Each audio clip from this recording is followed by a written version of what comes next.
and welcome to the March 2026 episode of the Alice in Supply Chains podcast.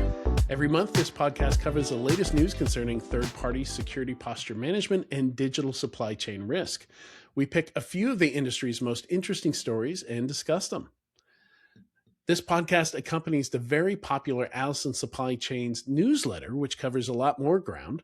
If you like what you hear in this podcast, you can join 15,633 other subscribers and read the Alice in Supply Chains newsletter every month. To subscribe, you can go to tenchysecurity.com, click on Insights and News, and then Alice in Supply Chains newsletter, and it'll take you right there on LinkedIn. All right. And if you're also listening to this, you can subscribe. Why not hit the like button, the subscribe button? You're right there. Just go ahead and do it. We'd also love to hear your feedback. So take a moment and leave us a review or a comment. All right, let's get the show started. I'm your host, Adrian Sanabria, founder of the Defenders Initiative. And joining me is Alexandre Sieira, the CTO and co-founder of Tenchi Security. How are you doing, Alex? I'm fine. I think we should call this the Con Flu edition because it seems like both you and I were at the same place and we got the same flu in our voices. Other than that, I'm great. I'm back. I'm glad to be back home and everything's going great. Yeah, I had things at 7 a.m. and then things going to midnight. And, you don't shake 1,000 hands and like skimp on sleep and not come home without some kind of sickness. Updated antivirus signatures. That's what it is. Come on. That's a perk. We usually, when I go to Pacific time, like to either Black Hat or RSA, which I tend to go every year. Wake up at 5 a.m. no matter how late I go to sleep. But typically, I go to sleep at like 9 p.m. But this year was slightly different. We're going to talk about that later. So I went to bed later, still woke up at 5 a.m. every day. So that doesn't help the immune system either. Yeah. No, it does not. So for this month's vibes, I noticed back in February, I was throwing around this idea, and a lot of people kind of poo-pooed it, of people building their own security tools. Like, what security vendors are going to be impacted by the ability to vibe code things, right? And like every CISO I know, like everybody's out there vibe coding something. To the point to where GitHub cannot keep its services running, right? Like now there's all these AI agents using GitHub 24/7, and just like the authentication and like session management database, like that's one of the things that fell over. GitHub has this whole explanation of where the CTO had to kind of come out and beg forgiveness in a blog post. But there is, I don't know if you opened up this link, vibecoded.vc/cooked. Somebody else has had the same thought that I had back in February, and don't take it too seriously. It's titled RSA 2026, The Great Cooking. And it says out of 649 exhibitors, 61.9% could be replaced by a weekend of vibe coding in Cursor. And it analyzes each of these vendors and gives you the Cursor prompt to replace them. And you can't really take this is entertainment, right? There's more to building a startup than just having the code in the product. We both know this from personal experience. Yours is much more active and recent than mine, but And also, it's one thing to have like a prototype and toy that mostly works just for you, and to maintaining something that has to scale, has to function. And then keep your session database from falling over like GitHub's. that has to comply with regulations, especially if it's being used by regulated customers, and you have to meet uptime and support SLAs. And that's a very different story. But absolutely, for things that are mostly geared towards integration or quick tasks, that the complexity of the software is very low. Absolutely. It's the same thing that Excel did at one point. A lot of people were writing custom software to do stuff that Excel is probably the most widely used programming tool in existence. Just happened to be functional programming in the form of formulas that most people without programming backgrounds can understand. But I think vibe coding is one other step in that direction. I also think people are highly exaggerating how much value it's eating out of SaaS products. Like if you think you're going to vibe code something like Salesforce or SAP, you're out of your freaking mind. And whatever you're smoking, I want some of it. There's a lot of that. There's a lot of that you can't see, right behind the scenes. Propping all that stuff up. What is interesting here is it has a roast gallery, and they had AI come up with a roast for every single company that exhibited at RSA, and like some of them are worth some laughs, some of them are worth some thought. And there's 4 different categories. There's cooked, GPT wrapper, moat parentheses for now, and actually hard. Obviously like companies like Cloudflare and Akamai, that have built this huge network and platform for managing traffic at crazy scale. Like that's not something that you can vibe code. They've set up POPs all over the world to be able to do that. But yeah, some of these posture management companies, maybe, some of it's interesting to read. But anyway, I don't want to spend too much time on that. It's entertaining. I think there is a thread of truth in some of the some of these vibe coded roasts here, where maybe some of these companies don't need to exist, but it's not 63% or whatever. No, it's not, absolutely. Again, tongue in cheek. The one thing I have a good vibe about is that, after being a long-time listener to your main podcast, Enterprise Security Weekly, I finally got interviewed, and I was a part of Enterprise Security Weekly, which to me is a great honor, especially being on the same episode as Hal and Patton, which is something I just met at the Simon Cannon breakfast, as RSA, but I've, respected at a distance for a long time. So it was super fun. Thank you for that, for making that happen. And we should include the link so people can watch that. That's where something we don't do here, go over more details about what Tenchi does and how the product works. And we discuss some of the changes in TPCRM that we're trying to encode with the product, because we try to keep this, funnily enough, the company podcast, we try to keep it as neutral as possible, focus on the news. I have to go to other podcasts to kind of talk about the product more directly. So that's an opportunity to listen to that. Yeah. I just made a note to include that in the show notes, and definitely we'll make sure to do that. Yeah, and it was fun to do that as well. All 3 interviews in that episode are great. I think Mike Privet was the first one. We kind of talked about or that might have been a separate one. No, that's a separate episode. I think maybe you had a maybe a Lenny pre-interview episode. Yes, Lenny Zeltzer, that's it. Yeah, and Helen Patton and myself. You and Helen Patton. Yeah, it's a hell of a lineup. It's a really good episode. So that just came out yesterday, I think, right?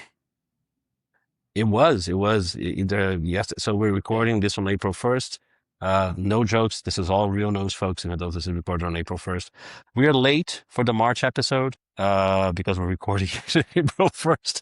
That's RSA. That's what it does to people's calendars. Yeah, but we did it. All right. Without further ado, let's jump into the elephant in every room at RSA. I think was this thing going on with Delve. Only once before have I, so I've only been going to RSA since 2013. I think was my first one when I became an industry analyst. But the only other time I can remember drama quite like this, there have been various dramas, like the time they found out about elliptical curve being intentionally weakened. We had folks like Mikko Hyppinen retracted his keynote and refused to come that year. But with a vendor, the only other time I think was Norse Networks, where they kind of imploded like a month before the event, and everybody had, or it might have been Black Hat, but everybody had Norse Networks on their lanyards, but the booth was empty. Like nobody from the company came out.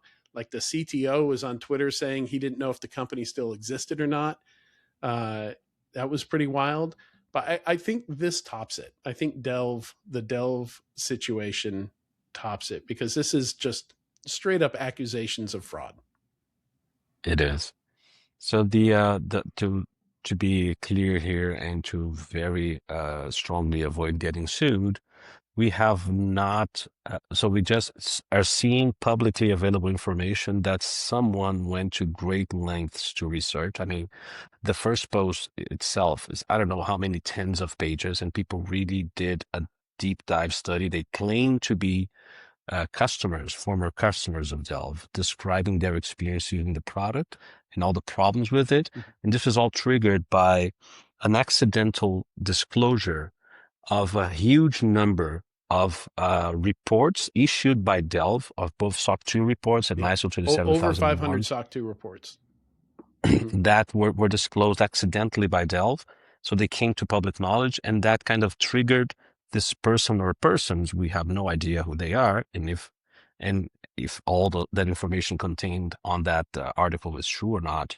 But it rings true, and I think it's important for us to discuss here. So that's what they did. They did a deep dive on how Delve works and all the problems associated with this.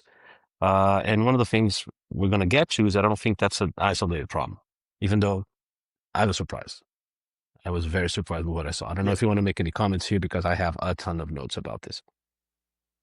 Yeah. So the one thing I want to mention here is, so some of these rumors came out, I think something like 3 months ago. There were screenshots of the leaks. There was a link to a spreadsheet, that linked to the actual reports, but you couldn't get to the links.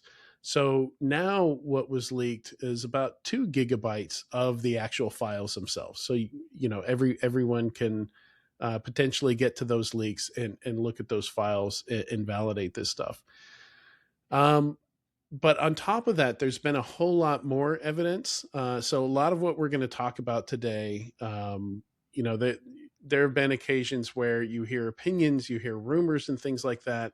But a lot of what we're talking about today are things where we have recordings of the CEO saying these things in his own words. There are screenshots of discussions in Slack. AI could create screenshots. Like, none of this is, we're not prosecuting anyone here. We're just discussing what's been released here, and how it's connected to a larger problem. A problem that's so big, we had an entire bonus episode on it last year with AJ Yan. We talked about how problematic SOC 2s can be. There's so much room for abuse here. And we also both have experience with PCI, which ran into its own similar issue here, where there were QSA companies rubber stamping ROCs, Report on compliance. Yeah, thank you. It's been a while. I haven't been a QSA since 2012. But but yeah, PCI handled it. AICPA, I haven't seen anything from them. I don't know if you've seen anything from them, but that's one of the big head scratchers for me here. Is I feel like, since AICPA owns and created the whole SOC 2 certification, they're in a position where they need to defend it.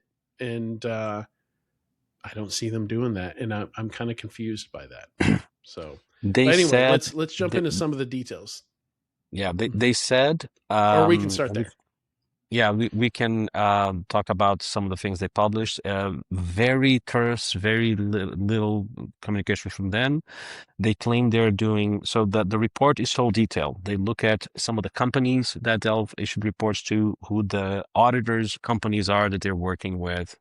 And some of those audited companies, AICPA said, they're intensifying, or they're like double checking, my words, not theirs, the peer review process. And again, the peer review process is a very flawed process that AJ Young discussed on our episode on July of 2025. I recommend listeners go back and listen to that, because we're going to try not to repeat as much here.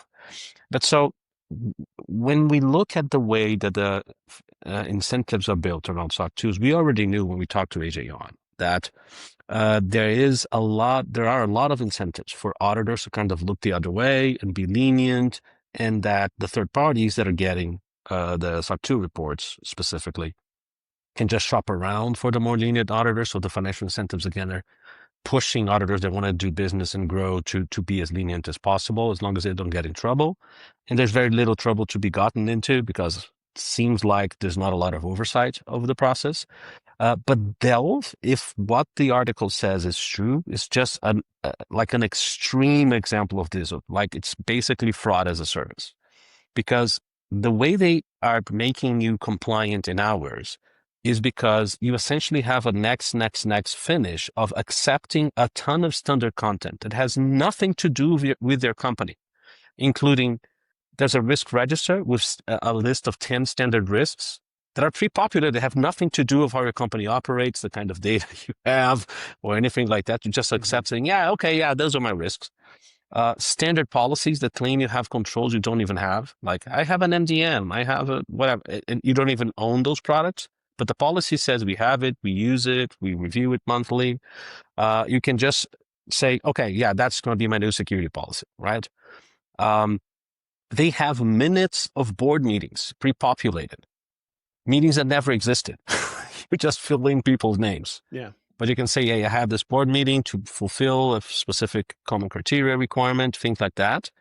And the product doesn't even work as advertised, because it's supposed to be a compliance automation product. And so it's supposed to go into your infrastructure, do some sort of scanning, and help you collect evidence automatically. So the so-called integrations are essentially jump points where you drop screenshots. It's not even calling the APIs of the services it's supposed to integrate with.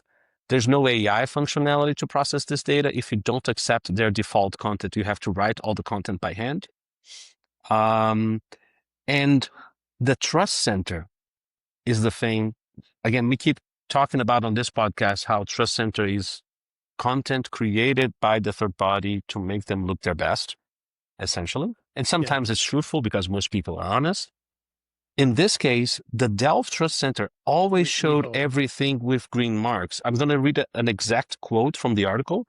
You can be 0% on Delve and have a full trust center full of green marks, saying all the controls are present and being continuously tested. Yeah. So, yeah. What just make them static images. Like, there doesn't even need to be any code behind it, right? yeah. I mean, that's super efficient, right? It's just not true. Yeah. So, and the other thing that they present a lot of analysis to support is that ideally there's a separation between the third party, the platform that the third party uses to produce evidence, and the auditor. So the auditor is supposed to write most of the report, saying which controls they tested, how they tested them, and their conclusions. And Delve, the biggest problem here is that Delve claim to work with top-rated US-based auditors. And in fact, the article claims most of their auditors, the ones that we're doing the most business with, were Indian companies pretending like we're just a shell corporation in the US. They were doing very cheap work that would, like, it was impossible to do actual audit work by the amount of money they were charging. If you just compute the number of man hours it takes to do an actual audit, like it doesn't make sense. It's impossible. Just to rubber stamp reports that Delve created, including the tests that were done by the auditor and the conclusions the auditor had, were pre-generated by the Delve platform and not by the auditor. The auditor just signed at the end. I mean, the clear, like I remember when it really hit me how bad this was like they were negotiating down to $6,000 for access to the platform and for SOC 2, and throwing in I forget, a 200-hour pen test. That money is not even enough just for the 200-hour pen test. That's not enough money to pay even just for the. You can't get a 20-hour pen test for $6,000, much less 200 on top of another thing, right? I think it came out to something like $35 an hour, which is not a rate that you'll ever see anybody like 125, 150 is already getting pretty low for pen test work. Back when I did it between 2008 and 2012, and even into 2017 when I started my own consulting company, I wouldn't go that low. But $35 an hour on top of the actual product that you're selling, that's a huge red flag. And the whole reason why first parties supposedly accept SOC 2 reports is because they represent like an independent evaluation of the controls. So the idea is I don't have to independently evaluate the controls because an independent auditor did this. This is not at all what's happening here. Again, there's a platform that is giving fake data. It's not even documents that represent what the third party claims to have. It's just standard content.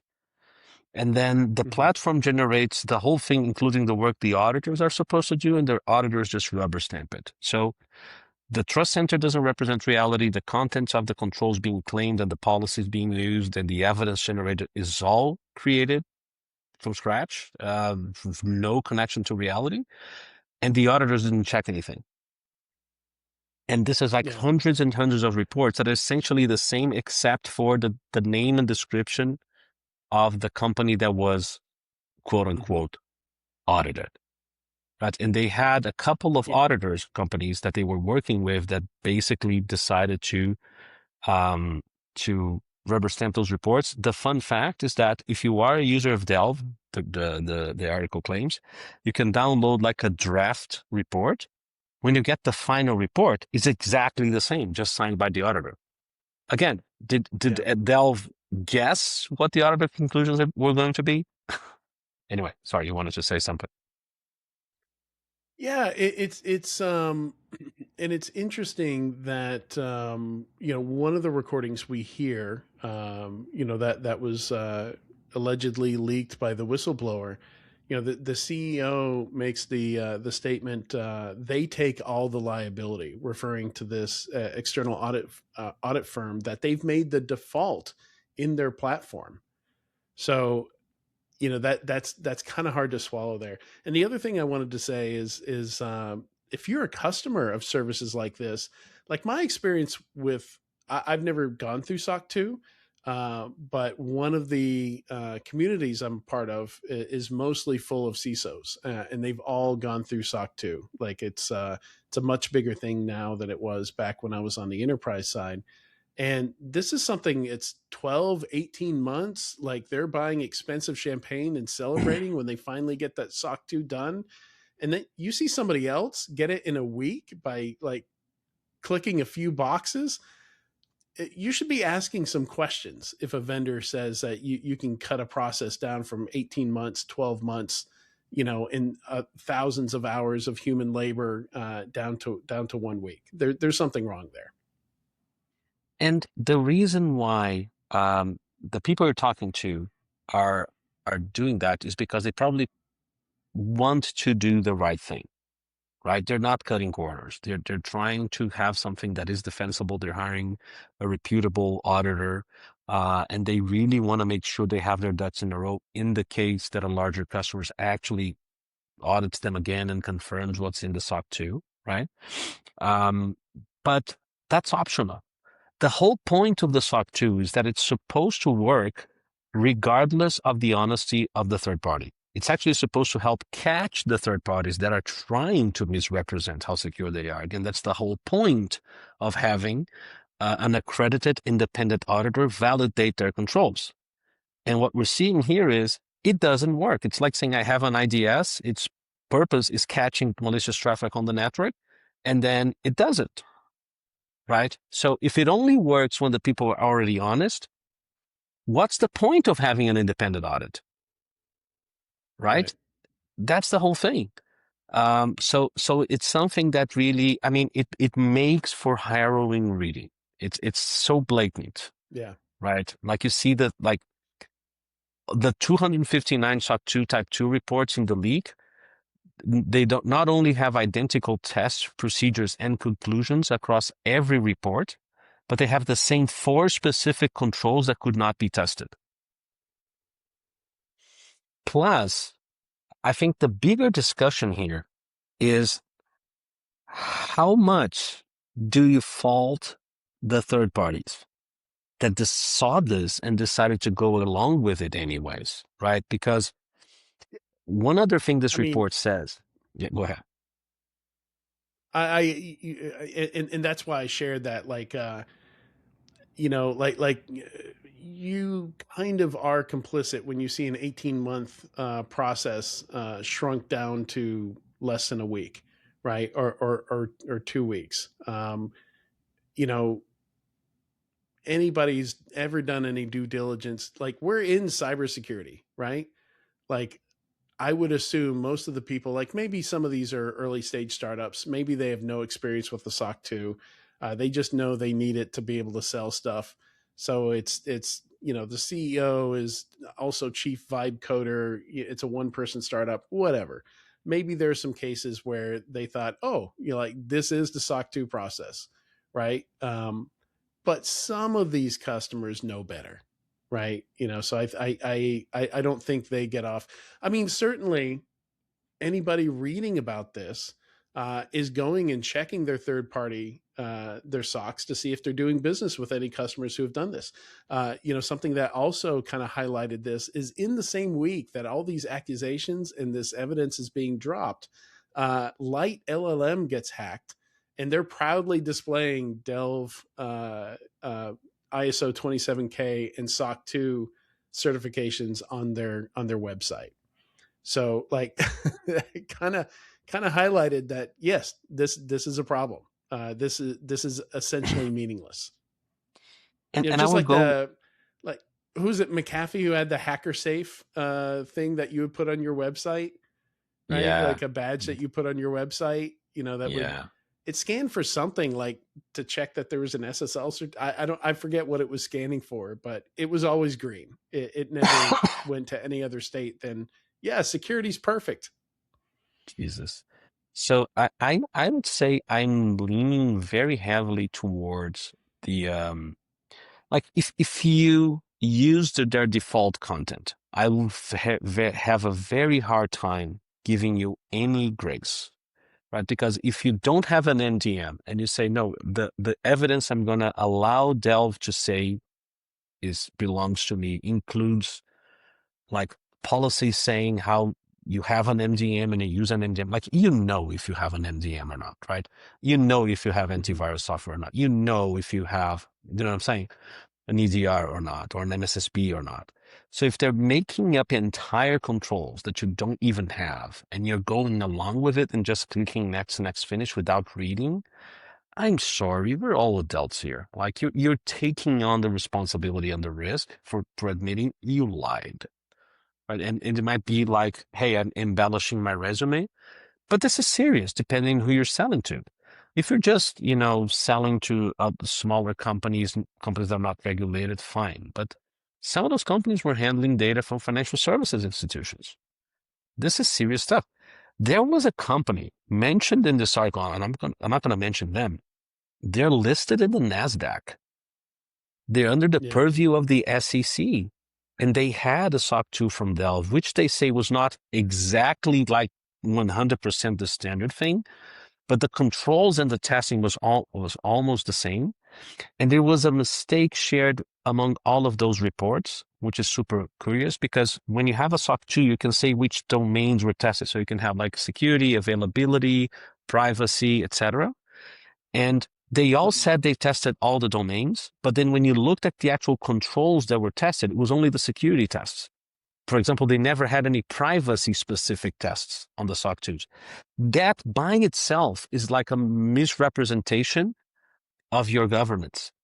So for a NASDAQ listed company that could be audited by the SEC to have that on its website, are they misrepresenting how secure they are to potential investors? Is that what is the name, like securities fraud? I don't know. Mhm. I'm not a lawyer, but I would be very worried if I were that company. And again, didn't they read the report they got from Delve to check out if it made sense? Didn't they read the evidence they were submitting or accepting Delve proposed to them to see if it made sense?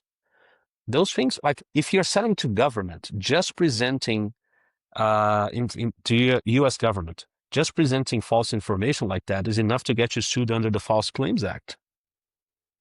Like, Yeah. so for a private company, it's more difficult to typify here, but that's concerning. So I don't know if I let all the Delve customers, maybe some, again, the smaller ones, the less mature ones, the ones that are not working with sensitive data or in regulated environments, okay. But like, I'm not seeing them just as victims here, right? Because they got a financial benefit out of this and they clearly look the other way. So I'd say they have some responsibility for this as well, if I'm brutally honest. Yeah, Anyway, and just looking through some of the samples here, some of these are SOC 2 type 1, some of them are type 2s. Some of them have the like replace this with your own network diagram placeholders still in them. And then some of them do have what proposes to be the company's actual network diagram and like a executive structure in them. Um, but yeah, beyond that, like looking at the actual controls that were supposedly reviewed in here, it does remind me of those old PCI rubber stamps, where just going down, like all the comments are the same. Yeah, everything's thumbs up. not and not what you typically expect. yeah, I don't know if you want to talk about the second and third article. I think we spent a ton of time on this already. I have two Yeah, more comments I want to make. But so the first one is, before you think this is just about Delve, like Delve is the odd one out, but everything else is going fine on this ecosystem. So Delve was working with two specific auditors, right? That, again, the article alleges and provides some supporting evidence for being just rubber stamping everything that Delve says. They were even misrepresenting being in the US and being just not there. Anyway, but there are a couple of the reports that were sent to like proper auditors, proper SOC 2 auditors. And there's one specifically that they said, look, this was not signed by one of the two auditors. And it's not exactly the same, like the findings, like these auditors did their own text of the test they did and the conclusions, but they were using all of the fake evidence. Like, that default content that Delve gave you, the default evidence, that's what they sent to the real auditors. So now, if we're dealing with a proper auditor, what would you expect to happen? If the audited company sent them a bunch of faked evidence and saying they have controls they don't actually have, that the auditors would catch it. But they didn't. They signed the report as well. So if you think this is just about Delve and a couple of rubber stamping auditors and just getting rid of Delve and those two auditors is going to solve everything, I'm not convinced, because Tony Martin Vegi, our good friend, and we had the last episode was actually like a special episode just talking to him about cyber risk quantification. He had a great LinkedIn post, which I think we should link to as well, saying what I also believe, that this is not an outlier. This is the consequence of, and I quote, nearly every actor in the compliance ecosystem behaving rationally given the incentives in front of them, end quote. Yeah. The whole system is designed to reward leniency and the appearance of security. It does not punish leniency, nor does it incentivize in-depth auditing. So even when a good auditor was sent the fake data, they didn't catch it. And any self-respecting auditor should be able to realize that those controls didn't exist. Yeah. Yeah. And yeah. So that begs the question, like, well, with all the fraud aside, like, yeah, we've seen this movie before. We know this is exactly what happens unless somebody steps in and stops you from doing it. And if, even if done correctly, you know, we're concluding that, yeah, even that 12, 18 months of hard work you put together, putting in these, all these controls and stuff, even if the SOC 2 ends up not trustworthy because maybe not everybody's going to put in that work, or, it's a point in time audit, or it's the controls that you chose, maybe there are different controls I would want to look at. Right. But I don't get to choose because you set up your own SOC 2. You have that conflict of interest that's just inbuilt there. So yeah, why not shortcut it? Right? Like if there's no value in it, even if done correctly, or not enough value to justify it, why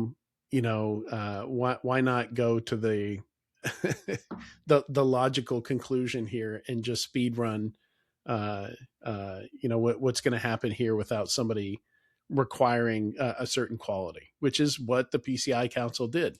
They created a quality of assurance requirement. Somebody in the QSA organization has to run a QA process on every report before it gets signed off on. And it's still the company grading their own homework, but it's by shining light on it, by showing examples of what doing it incorrectly looks like, and holding the threat of being able to prevent QSA companies from doing PCI work. And we have seen them execute that, where some companies were put in remediation for 6 months, for 12 months, and couldn't make any money off their PCI QSAs. Right. So without that threat, and you can argue how useful PCI is also, right? It actually stopped any theft of payment data? I don't know, but I'm going to hopefully tell it you, improved I, I, some security I, I, things. I think it did. I was a part of PCI, and I saw the security of some retailers before and after PCI. And of course, it's Yeah. not as good as because they have hardly implemented a lot of the controls, but it did make a significant difference because people didn't even have the basics, right? Like the bare Yeah. minimum. Again, the stories I could not tell under the force of NDAs are hair raising. Anyway, Sure. I've got them too. I worked at a processor pre and post PCI, and yeah. it changed our environment quite a bit. I'm Yeah, so not it's a much sure. better Yeah. Anyway. ecosystem. Just because the people running and designing the ecosystem have skin in the game. If there's a lot of Yeah. losses in the credit card ecosystem, people are going to use credit cards less. The government might step in to regulate, which was the whole point of PCI. And so the credit card brands which run the program have a stake in it. If someone gets a fake SOC 2 because of a lot of rubber stamping auditors were accredited, the ICPA doesn't lose a cent. Nothing happens to them. Mm-hmm. Like it's the first parties consuming the reports and trusting them that are losing the money. And this doesn't feed back anyway. They're not a part of the ecosystem. They don't pay for the audits. They don't pay AICPA. There's no relationship there. So their losses don't matter as far as a financial incentive. So that's why this is, again, the design of the system for a lot of those certifications is flawed because of that. And PCI has a lot of flaws, but that's not one of them. And I think that's an important one because it drives the whole thing. Yeah. Yeah, I think I'll wrap up the conversation here because we are talking about this kind of mid-scandal. We don't know what's going to happen. Supposedly, the leaks here are going to keep on coming. This is kind of like this would be like talking about Sony Pictures, like in the middle of the release of all the files that happened there. I think there were like 12 different releases of files that the North Koreans did of what they stole from Sony Pictures. So I think we may have to do a part 2 on this, and for that reason, I think this is a good place to wrap it. All right. So we'll break here for a quick advertisement and then jump into story 2. This episode is brought to you by Zanshin, the innovative SaaS solution for third-party cyber risk management that's disrupting the market with a cooperative, continuous, and comprehensive approach. Zanshin is the only solution that combines outside-in with inside-out visibility through authorized, non-intrusive read-only checks, so you can validate security posture beyond what's visible from the internet. Get an A to F security score refreshed every 6 hours based on the severity, how long issues stay open, and whether findings recur or spread across assets. Visit tenchisecurity.com to schedule a demo. Which is our takeaways from RSA. I wrote up a blog post, which I will include in the show notes. But yeah, it was. So my prediction is this is the last year that AI is going to entirely take it over. We've never had a topic take over RSA for 3 years in a row, going back. 2 years maybe, but usually a buzzword or a new technology or something like that doesn't dominate the conversation for that long. There were 43,000 attendees. I haven't watched the Innovation Sandbox vendors yet, but the blog post that I'm going to include in the show notes, I watched all the main stage keynotes, which is really interesting because almost all of them are executives at some of the largest cybersecurity companies. So Microsoft, CrowdStrike, Splunk, and it was really interesting. But yeah, how was your RSA? As I said, very different RSA. We came like it started the same Sunday at B-Side San Francisco, which is like San Francisco and B-Side San Francisco have a special place in my heart. At the previous company, I'd lived 4 months out of the year in San Francisco. And I love that community so much. And anyone that goes to RSA and doesn't know about or doesn't go to Beside San Francisco, you are missing out. Do that. It's always on the Saturday and Sunday before RSA. Amazing event, a great place to network. All the main community people are there, and so much easier, so much more manageable to talk to people and just network. Amazing content as well. I love the Katie Masuri's keynote, and she sings so beautifully. So it was musical themed this year, and so there was a lot of singing on the keynotes, and Katie sings super well. The recordings are going to be out soon, so check it out. But very interesting discussions there. Met a ton of people. And the other thing that was different for me about RSA was I got to speak at RSA for the first time. I had spoken at Black Hat before, a bunch of other conferences, never RSA. And I'm back to doing it with my partner in crime, Alex Pinto, which was the co-founder of my 2 previous startups and is currently running the Verizon DBIR at Verizon. So it couldn't be on a safer pair of hands.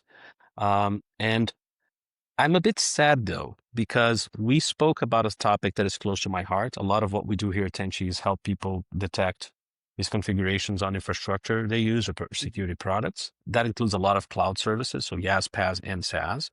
And we did a talk, looking based on the data we have, trying to find links between the design of the architecture and especially the UX of the cloud providers and security outcomes as we observe them, because we're now scanning hundreds, thousands of companies, depending on the technology. And we found the obvious things, like if you design things properly, people don't use them securely. If you provide unsafe defaults, people will stick with the defaults. So, for example, Google Workspace, very optimistically, when you create Google Cloud Platform, GCP, when you create a long-lived credential, it very optimistically sets the expiration date by default for all those credentials to the year 9,999, which, just watching the news, will the world still exist at that time? Also, that's after the apocalypse. What do they know that Trade Darley doesn't? But anyway, and we checked how many people changed that default to a same date, like a year or a couple of years afterwards. 0.7% is the answer. Is anyone surprised? Right? Is anyone surprised by that? I'm not. No, but what was surprising are the ones that don't set a date way out super in the future, because it's not who you would pick as your favorite, I don't think. Azure. Surprisingly, so the surprising thing, I had good saying. I did not have it on the bingo cards for 2026 to say good things about Azure and Oracle security-wise, but there I was.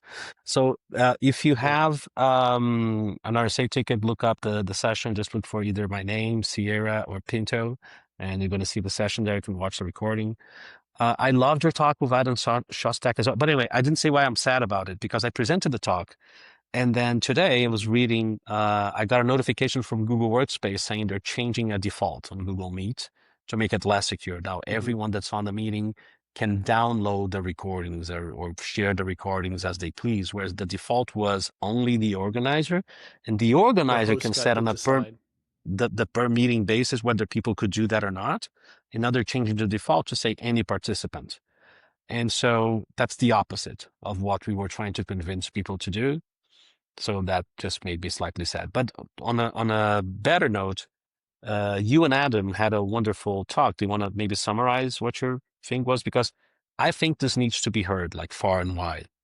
Your talk. You need to present this Yeah. elsewhere. That's not gated. Yeah, so I have already submitted it to Black Hat, and it's going to be a different talk when I give it because I'm going to focus more on the lessons learned from it. But the TLDR or TLDW, if you don't watch the talk, is it's on breach transparency, the importance of understanding how failures happen. Uh, Normally, these details are covered up. The lawyers keep them from coming out when there are cybersecurity breaches and incidents, unless required to. But we do have cases where there's federal investigations, where legal activity brings the details out, the reports out, FTC complaints. There's a handful of reasons that we might get a lot of details about how a breach happens. And I take those, analyze them. I'm going to be publishing them on my Substack, which you can find at defendersinitiative.com. I hired an intern just to help me get some of these out because I've been maintaining a database of these details that we get for the last 10 years or so.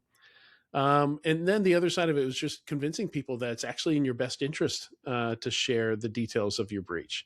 And kind of the knee jerk response is, because liability, we can't do that. And we highly suspect if other industries are anything to go off of, healthcare particularly, you actually get sued more when you try and hide the details of your incident. Yes. In fact, that is one of the number one reasons why someone is suing you, is because they're looking for justice. It seems like you're hiding something. You didn't apologize. You didn't take responsibility. You just lawyered up and hid it all. Streisand effect is a thing. Like the more you try and hide it, the more people want to know. So it doesn't really. I don't think it holds up under scrutiny. I don't think we can prove that you get sued less. But again, in healthcare, that's been well studied. So I think it'll inevitably be regulated. Like you'll be required to share these details. Every other industry does it. They have transparent reports. Anybody can go download when there's engineering accidents, aviation accidents, maritime accidents, issues with consumer products, recalls, all that stuff. So I think we'll see it eventually, but for now, I'm going to scour the internet for the details we can find and publish them so that we have some stuff to learn from. So and I found that part especially interesting. And the last couple of weeks we've had a ton of software supply chain incidents. And that scene where Neo in the movie Matrix is like dodging the bullets of the agents for the first time, moving in slow motion. We here at Tenchi, we're developing software. We use NPM and JavaScript because everyone has a front end, and so Yeah. everyone kind of does as well. And uh, we decided, on the spirit of your talk, to publish what a near miss we had. Like we were almost compromised because we used Trivi, which is one of the packages that was impacted by Team PCP. And the controls we have, like there's always a measure of luck here. I don't want to claim that we're super secure and nothing could have happened to us and all the controls we had were bulletproof. I should stop with the gun analogies anyway, but but there's always an amount of luck involved. But I would say the controls we had allowed us to use the Hunger Games phrase, allowed the odds to be ever in our favor because we did not have a problem. right? And I don't want to go into details here, but there's a blog I post mean that we should that's link to. hardening, right? You know, like that's the goal is to you make your own luck, right? You know, you try and put things in place where you don't know exactly where the vulnerability is going to be. You know, you don't know where things are going to go wrong, but you're going to set up the scaffolding so that you can deal with it quickly, so that you can detect it. You can, you know, you're hopefully logging what's happening if it is able to do something within your environment. So yeah, I think that's part of hardening and building security correctly is being prepared for those kinds of things, as it The seems like you last, were. in this case, yeah, we learned from a couple of previous instances where we were also near misses, and we improved those controls, and it's paying off. The other thing that I found was interesting is this time we had a space at our Harlem Records, which is a bar. It has both an internal space and an external space with a food truck, etc., where we're just inviting members of the community to be there all week, like Sunday through Wednesday, every day. Parties starting at 6 p.m. and but open since 2 p.m. if people wanted a space to have a drink, relax, have Wi-Fi, do a meeting, whatever it was. No pressure, no sales, no anything, just discuss Mm-hmm. security and talk about what was happening. And it was a huge success. We had people from all over Latin America, a lot of people from the US, even though we didn't do a lot of marketing targeting on that. And we already have confirmed we're going to be doing that next year, RSA spoilers. So, you know, if you need a place next year, look up Harlem Records, close to Union Square, and I'll be happy to go be there and talk about all things to TCRM. Finally, you know, you were talking about AI before. And I had a couple of conversations. I wanted to share an insight that I had that I feel is not being discussed Mm-hmm. enough. I saw one person, and I forget who it is, and I hate it because I want to credit them after the fact that said the same thing on LinkedIn. But like, I was invited to an AWS event, like the CISO Circle, right? Even though I'm a vendor, for some reason they decided to invite me. And a lot of CISOs there, and AWS was showing all the nifty stuff they have around securing AI models and AI agents, and it's awesome. They have great technology. We're using some of it ourselves, and it's probably why they invited me. But the thing that I felt was missing, and when I said it, you saw the look of relief across the room, and I think the AWS guys couldn't say it. They were even more relieved that I said it. And I just wanted to share it with you guys here because um, everyone's talking about generative AI like it's the only thing you need to do now. No coding anymore. Mm-hmm. You automate everything. It's just generative AI, you throw everything at it and it does everything. That's not like the way that 99.999% of organizations are going to work. They are risk averse, they are regulated, they need consistency. So the thing I want to tell you, and you need to be repeating internally at your companies, in my opinion, is this is technology that is riskier, less predictable, more expensive, and less explainable than traditional automation or traditional code, right? So you should only use it for that part of your processes, of that part of your systems where it outperforms traditional code and automation so much to the point of outweighing those disadvantages. And keep in mind, it's more expensive today, even though it's heavily subsidized. The real price Yeah, is like Uber that's in what the I was going to beginning. say. Yeah. Like it's cost prohibitive to use everywhere anyway, right? Even when So it's yeah, subsidized. And when we bring the full price. Yeah. So keep this in mind. It's yet another tool. There are things you can do with traditional automation. There's things you can do with mm-hmm. traditional machine learning, right? And there are things that you can do with generative AI, and some of these will shine in different scenarios. So maybe you have a 150-step process, and maybe 10 of those steps benefit from generative AI, the other 140 don't. And Mm-hmm. this is being drowned out in the noise. So keep that in mind. Like Yeah, you're not a laggard if you're doing that.